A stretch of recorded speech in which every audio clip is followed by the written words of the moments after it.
बेसहारा औरत की कहानी। हे भगवान, का खाऊं, बड़ी भूख लग रही है। घर में भी कुछ ना है खाने को। अब किन से मांगू? कहीं बाजार में कैसे मांगूंगी तो हंसेंगे और लोग मुंह पे। तो पेट में चूहा और गूंदेंगे अगर मैंने कुछ भी ना खाया तो। मेरे को तो ऐसा लग रहा मैं मर ही ना जाऊं। चलो ऐसे करती हूँ, एक बार मेरे भैया का घर यहाँ से पास है, उन्हीं के घर जाती हूँ, उनसे ही कुछ मांगूंगी खाने को। ऐसे तो मैं मर जाऊंगी तरफ तरफ के, सबसे पास उन्हीं का घर है। लेकिन मैं ऐसे कपड़ा में कैसे जाऊंगी? वो और हंसेंगे मेरे पे। ऐसे कपड़ा में न जाऊंगी। ऐसा कर रही हूँ, मधु से लेने जा रही हूँ कपड़ा, वो दे देगी मेरे को अच्छे से कपड़ा। वैसे ले रही हूँ और आज के लिए ले लूंगी लौटाल के आज। अरे मधु, मेरे को एक साड़ी दे दे अपनी बढ़िया वाली। मैं आगे नेक्स्ट शॉपिंग करने जा रही हूँ, मैं अच्छी ना लगूंगी ऐसे, देखी हूँ मेरे में। अरे तो मैं चलती तेरे संग, तू बता कहाँ जाएगी। अरे ना ना, तो ही जाने की जरूरत ना है, तू मेरे को बस साड़ी दे दे, मैं खुद चली जाऊंगी। ज्यादा दूर थोड़ी ना है, पास में ही है, तेरा राम भरो करेगो। अच्छा तो चल तू मेरे संग, मैं तो साड़ी दे देती हूँ, ठीक है। बढ़िया वाली लाल कलर की है, मैंने अभी खरीदी है। चलो मेरा काम तो हो गया अब। मधु अपनी साड़ी सुनीता को दे देती है एक दिन के लिए। वह उसको अपने घर ले जाती है जिससे कि वह उसे साड़ी दे दे और वह अपने बाजार में जा सके घूमने के लिए। लेकिन मधु को क्या पता था कि वह तो खाना खाने जा रही थी। किशनपुर नाम के एक गांव में एक डॉक्टर और उसकी पत्नी सीमा अपने घर में रहती थी। उनकी शादी को 1 महीना हुआ था। अरे अरे सीमा, चलो मैं जाता हूँ, मुझे क्लिनिक जाने के लिए बहुत लेट हो रहा है आज। अरे जी, आज आपको जाना ही है? थोड़ी देर रुक जाइए, चाय वाय पी लीजिए मेरे साथ। अरे नहीं नहीं, मेरे पास इतना समय नहीं है, वहाँ पर सब लोगों की भीड़ इकट्ठी हो जाएगी, नहीं तो मुझे फिर बहुत समय लगेगा। अच्छा ठीक है, चले जाओ, मुझे वैसे भी घर में बहुत काम है, पूरा दिन ऐसे ही निकल जाता है काम ही काम करते हुए मेरा तो आजकल। क्या बात कर रही हो? घर में नौकर वोकर लगवा दें क्या तुम्हारे लिए? थोड़ा बहुत काम वो भी कर देंगे तुम्हारा सारा। अरे नहीं नहीं, मैं खुद ही कर लूंगी सारा काम रो रो के। अब ऐसा है भी तो नहीं, फिर नहीं तो अगर मैं किसी नौकर से काम करवाऊंगी तो मेरे हाथ पैर सब बंद हो जाएंगे और बुढ़ापे में मेरा शरीर दर्द करेगा, इसीलिए मैं सारा काम खुद ही कर लूंगी। आपको कोई नौकर लगाने की जरूरत नहीं है। अरे कोई बात नहीं, 1-2 नौकर लगाने से कहीं कुछ नहीं होने वाला तुम्हारे शरीर में दर्द। थोड़ा बहुत काम उसे भी करवाना, थोड़ा तुम भी कर ले रहना बीच बीच में, थोड़ा बहुत तुम्हें आराम करने की भी जरूरत है। वैसे अब आपको देर नहीं हो रही है आपके क्लिनिक जाने के लिए? वहाँ पर भीड़ इकट्ठी हो जाएगी, फिर आप लेट आओगे रात भर, इसीलिए अब आप जल्दी से चले जाओ। अरे हाँ हाँ, मैं तो ये भूल ही गया था कि मेरे को क्लिनिक भी जाना है। चलो मैं जाता हूँ। वैसे आपका स्टेथोस्कोप कहाँ रखा है आपने? ये तो पता हो मुझे जरा, मैं भी तो देखूँ। अरे इसमें होगा, मेरे सूटकेस में, और कहाँ होगा? लो जी, वैसे डॉक्टर हैं और इन्हें अपने स्टेथोस्कोप का होश नहीं है। आपका स्टेथोस्कोप आपके गले में लटका हुआ है। अरे अरे, वो तो मैं भूल ही गया सूटकेस में रखना। चलो मैं रास्ते में रख लूंगा अभी जाते जाते, ठीक है? इतना कहकर वह अपने क्लिनिक की ओर निकल जाता है, क्योंकि आज उसे बहुत देर हो चुकी थी। उसकी पत्नी इंतजार कर रही थी कि कब उसका पति जाए और वह कब अपनी आंखों को बंद करे, यानी कि वह सो जाए। जब तक उसका पति दरवाजे की ओर बाहर नहीं निकलता है तब तक वह उसे घूर घूर कर देखती रहती है, क्योंकि वह देखना चाहती थी कि कब यह जाए और कब मैं सो जाऊं।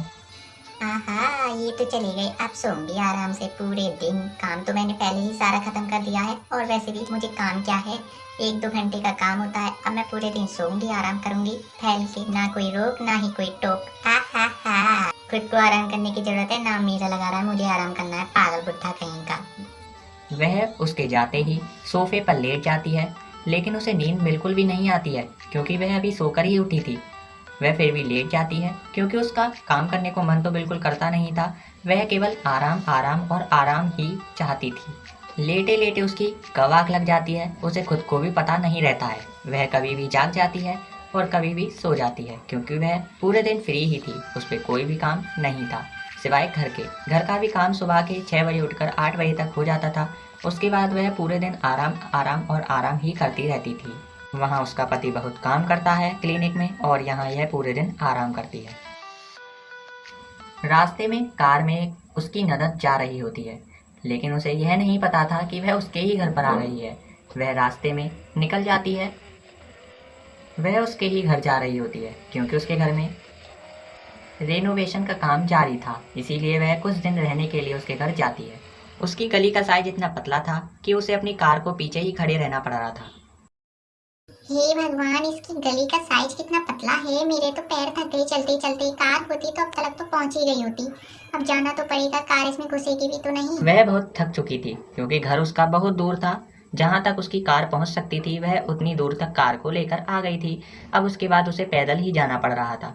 बैग भी बहुत भारी था क्योंकि उसके घर में डेकोरेशन का काम हो रहा था, तो वह कुछ दिन के लिए इसी के घर पे रहने के लिए आ रही थी। तभी वह रिंगटोन को बजाती है। वह इतने भैराभूत सो रही थी कि उसे किसी की भी आवाज़ सुनाई ही नहीं दे रही थी। उसकी ननद इतनी देर से दरवाजे पर घंटी बजा रही थी।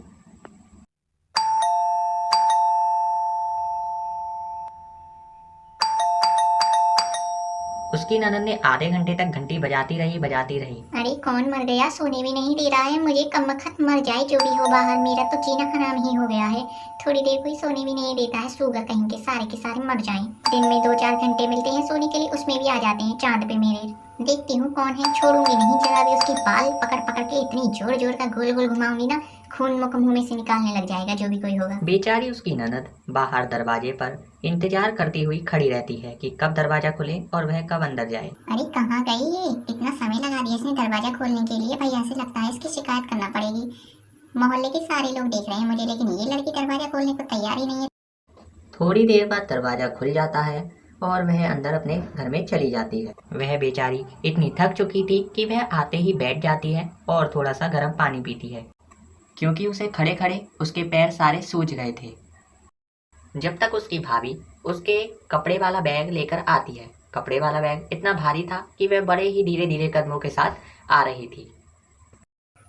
अरे दीदी, इसमें क्या भर के लेके आई हो? ये तो बहुत ज्यादा भारी है। आप थकी नहीं हो आते हुए क्या? मुझे नहीं लग रहा। अरे क्या बताऊं तुझे, मेरे घर में ना वो हो रहा है रिनोवेशन, तो इसीलिए मैं तेरे घर पे आ गई हूँ 10 दिन के लिए रहने के लिए यहाँ पे। अरे मैया, ये मोटी 10 दिन के लिए आई है, तो इसीलिए मैं इसमें 10 दिन के लिए कपड़े लेके आई हूँ ताकि मुझे कोई दिक्कत ना हो। अरे नहीं भाभी, आप 10 दिन से ज्यादा रहिए, अपना ही घर समझिए इसे। जितना मन करे आप उतना रहिए, ठीक है? अरे हाँ ठीक है, मैं इसे अपना ही घर समझूंगी। मेरे भैया का ही तो घर है, ऐसा थोड़ी नहीं है कि मैं यहाँ से चली जाऊँ 10 दिन के लिए आई हूँ तो। हाँ ये सही है, आप 10 दिन से ऊपर भी रह सकती हैं इस घर में। ये अपना ही घर है आपका, आपको जो अच्छा लगे वो करिए आप इस घर में। ठीक है, मैं आपके लिए थोड़ा सा नाश्ता वगैरह बना के ला रही हूँ, ठीक है? आप बैठिए। ओहो, ये मोटरिया और आ गई है हमारे घर में। ऐसा नहीं है कि अपने घर में ही रह लेती, यहाँ पे 11-15 दिन के लिए आई है। ऐसा नहीं है कि कोई किराए पे ही घर ले लेती, यहीं पर आना बसना था इसका। बदतमीज़ औरत का, बुढ़िया कहीं की। एक तो वैसे ही मेरा मन नहीं करता है काम करने को, ऊपर से ये आकर और बस गई। वह चाय और पकौड़े दोनों तैयार करके रख लेती है। वह बहुत थक जाती है बनाकर, क्योंकि उसने पहली बार इतना काम किया था। लगता है भगवान भी आज मेरे साथ नहीं है। यहाँ पे एक आध मच्छर वगैरह घूम रहा होता ना, उसे पकड़ लेती और उसे जान से मार के इस चाय में डाल देती, फिर दिखाती हूँ उसको खिला के। इतना मज़ा आ जाता। अगर एक आध मच्छर वगैरह होता तो मज़े ही आ जाते आज तो। लेकिन क्या करें, यहाँ तो कोई भी नहीं है, जहाँ तक कि कोई चींटी तक नहीं है इस चाय में डाल दूँ। लेकिन अब क्या करें, ऐसे ही देके आनी पड़ेगी, नहीं तो कहेगी अरे ये तो ठंडी हो गई है चाय, ऐसी बोलेगी। इसीलिए मैं इसी को दे आती हूँ। अब क्या करूँ, बनाई तो है मैंने, लेकिन मैं ऐसे चुप नहीं रह सकती हूँ।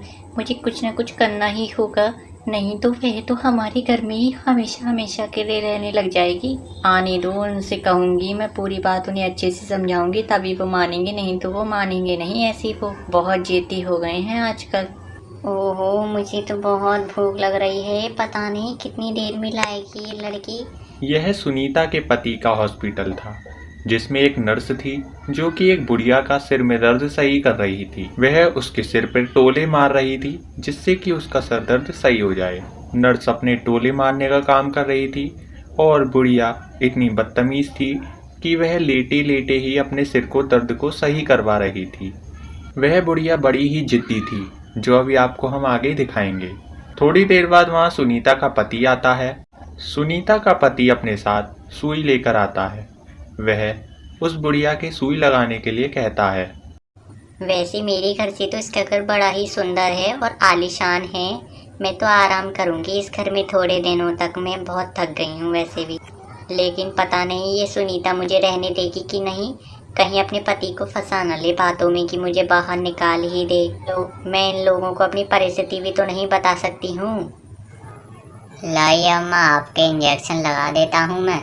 थोड़ा सा, बहुत तेज लगता है लेकिन ये इंजेक्शन आराम से लगवाइएगा और हिलिएगा नहीं, बिल्कुल भी नहीं, तो मेरी जिम्मेदारी नहीं होगी। अम्मा ये इंजेक्शन की कह रहे हैं, इंजेक्शन लगवा लीजिए एक, और लाल कलर का खून है इसमें। अरे ससुरे, लाल कलर का खून है तो क्या, मैं तेरा खून पी जाऊंगी अगर मेरे एक भी इंजेक्शन लग गया तो। तुझे इंजेक्शन लगवाना है तो तू ही लगवा, मैं नहीं लगवाऊंगी। सुनीता का पति बातों बातों में ही उस बुढ़िया के इंजेक्शन लगा देता है और बाद में निकाल भी देता है और उसे पता ही नहीं चलता।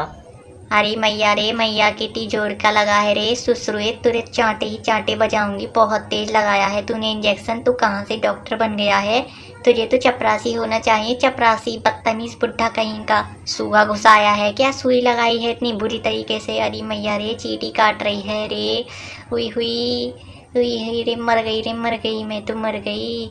अय हई, तूने मुझे बताया क्यों नहीं रे, इतनी जोर का काटा है। अय हई, कितनी जोर की लगी है रे, ससुरा मरेगा आगे जाके।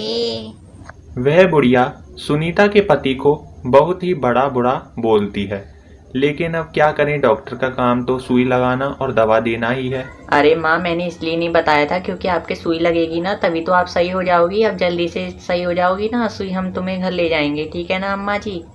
अरे हो सुगर, अपने मुंह से मेरे अम्मा जी मत बोल, तेरी वजह से ही मेरी सुई घुसाई है उस डॉक्टर ने। तू अगर मुझे तभी बता देता तो मेरे इतना दर्द नहीं होता। देख मेरा हाथ कैसे सूज गया है, तेरी वजह से, सिर्फ और सिर्फ तेरी वजह से ही हुआ है ये, सुगर कहीं के। उस घनघोर बुढ़िया ने तो डॉक्टर के साथ अपने बेटे को भी नहीं छोड़ा। वह अपने डॉक्टर के साथ साथ बेटे को भी बड़ा ही भरा बुरा सुना रही थी। अब नहीं जाऊंगा ऐसी बुढ़िया के पास, बड़े ही मुश्किल से लगवाया उसने तो सुआ। बदतमीज बुढ़िया थी वो, पूरी की पूरी ही। अरे डॉक्टर साहब, क्या हो गया, आप ऐसे क्यों हैं, दिमाग खराब क्यों हो गया है आप? अरे क्या बताएं तुम्हें, कुछ नहीं हुआ हमारे साथ, हमारा तो रोज का ही काम हो गया है ऐसे सुनना। क्यों डॉक्टर साहब, आप अभी उसी कमरे में गए थे, उस कमरे में एक बुढ़िया है ना, उसी ने कुछ कहा होगा आपसे। हाँ, तुम सही बोल रहे हो, वही बुढ़िया थी जिसने मुझे अभी खरा खोटा सुनाया था। अब डॉक्टर का काम तो सुई लगाने का ही होता है, वो सुई तो ही लगाएगा। अब वह कह रही थी कि मेरे सुई मत लगाना। अरे कोई बात नहीं डॉक्टर साहब, ऐसे तो बूढ़ी औरतें करती ही हैं, बेचारी डर जाती हैं। अरे क्या, मैं तो पागल हो जाऊंगा ऐसे बुढ़ियाओं के बीच में रह के। मुझे नहीं चाहिए ऐसे बुढ़ियाओं का अपने हॉस्पिटल में रखना, मना कर दूंगा कल से। अब दवाई से सही नहीं होंगे तो इंजेक्शन से तो सही होना ही है। हाँ डॉक्टर साहब, आप सही बोल रहे हो, बिल्कुल ऐसा ही है। दवाइयाँ नहीं यूज होती हैं तो इंजेक्शन से ही लोग सही होते हैं, और इंजेक्शन सही भी होता है हमारी सेहत के लिए। आपने जो किया वो सही ही किया है डॉक्टर साहब। इतना कहकर डॉक्टर साहब अपने क्लिनिक से बाहर अपने घर की ओर निकलने लगते हैं।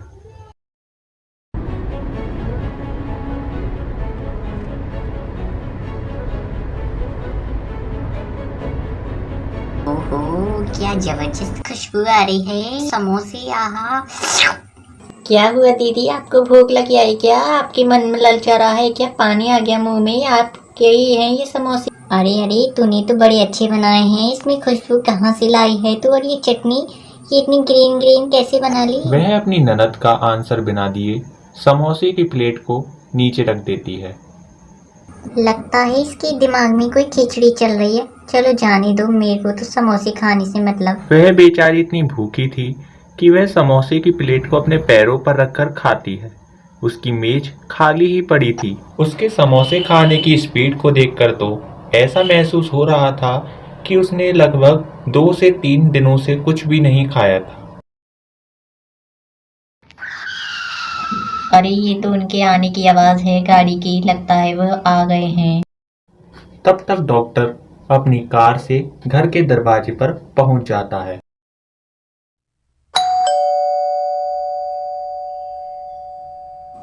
दीदी देखो, उन्होंने रिंगटोन बजाई है, मुझे जाना पड़ेगा।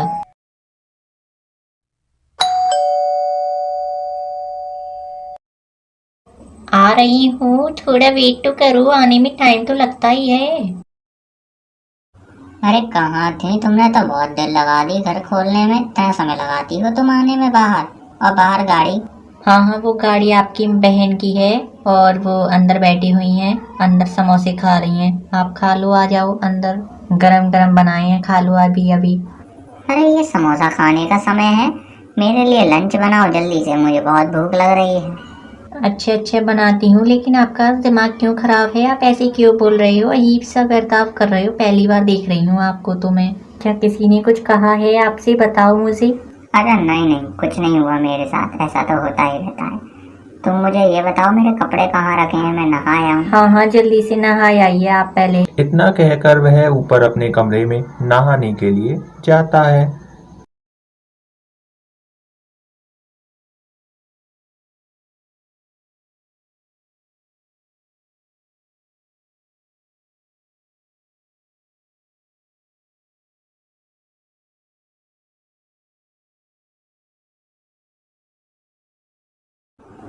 अरे वैसे मैंने तुमसे कपड़े पूछे थे, कहाँ रखे हैं कपड़े, ये तो बता ही दो मुझे। हाँ हाँ, वो आपके उस वाले कमरे में है, पल्ले वाले कमरे में, उसमें से ले आना, या फिर मैं लेके आ रही हूँ अभी, रोको थोड़ा सा। ठीक है जल्दी ले आओ, मैं तैयार हो जाता हूँ, कमरे में लेके आना, ठीक है।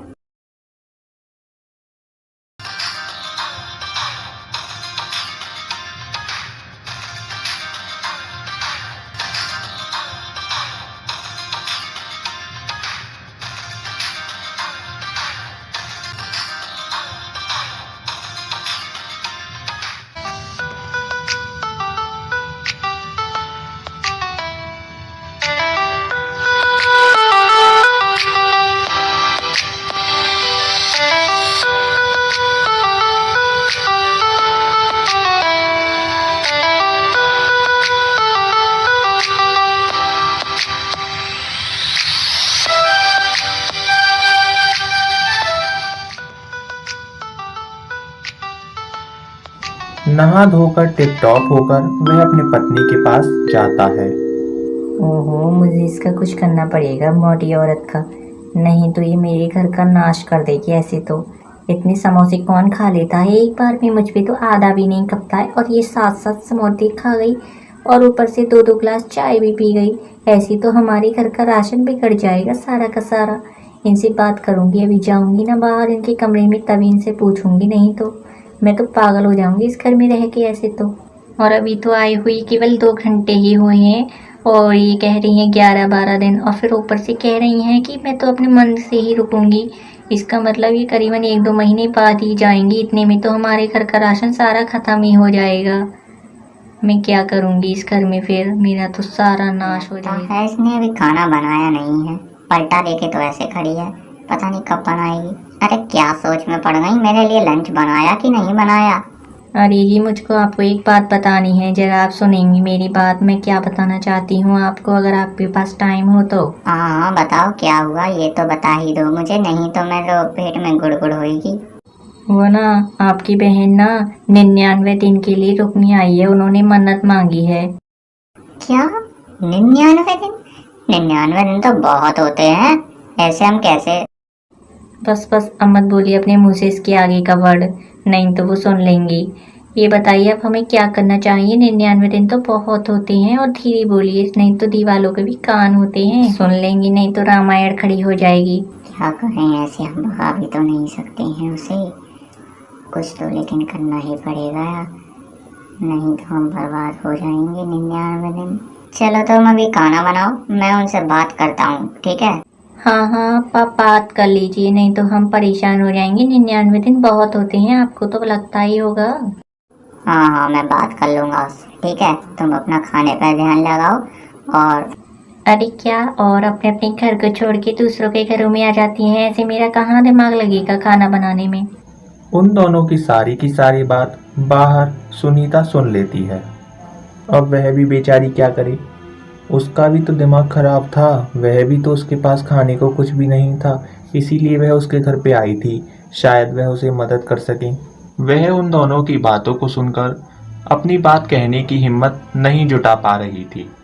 वह तभी के तभी अपना सूटकेस पैक करके अपने घर की ओर विदा होने लगती है, क्योंकि उसका दिल अब पूरी तरीके से छल्ली छल्ली हो गया था। वह मन ही मन सोच रही थी कि शायद अब मेरा इस दुनिया में कोई भी नहीं है जो उसकी मदद कर सके, क्योंकि इस दुनिया में सब अपना ही अपना चाहते हैं, कोई भी किसी की भी हेल्प करने को नहीं आता है। वह आगे चलती चलती चली जाती है वह सोचती है कहाँ जाए, लेकिन उसे किसी भी प्रश्न का उत्तर नहीं मिलता है।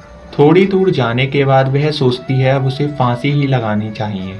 वह एक पेड़ पर रस्सी को टांगती है और उस पर अपने मुंडी को देखती है फिट करके, और वह अब इस दुनिया से जा ही चुकी थी, क्योंकि वह अब बहुत थक चुकी थी इस दुनिया में रहकर। उसकी कोई मदद करने वाला ही नहीं था, जहाँ तक कि उसका भाई तक ऐसा ही निकला, जो उसकी बिना मदद करे ही उसे घर से विदा करने को कह रहा था। इस हत्याकांड में सबसे बड़ी अहम भूमिका निभाने वाली थी उसकी भाभी, यानी कि डॉक्टर की पत्नी, जिसने कि अपने पति को झूठ बोला था कि वह 99 दिन के लिए रुकने के लिए आई है, लेकिन वह तो केवल 10 से 11 दिन के लिए ही रुकने को आई थी। तो दोस्तों, हमें ऐसा कभी भी नहीं करना चाहिए, हमें सभी की हेल्प करते ही रहना चाहिए। तो दोस्तों, आपको वीडियो कैसी लगी कमेंट सेक्शन में मुझे ज़रूर बताइएगा।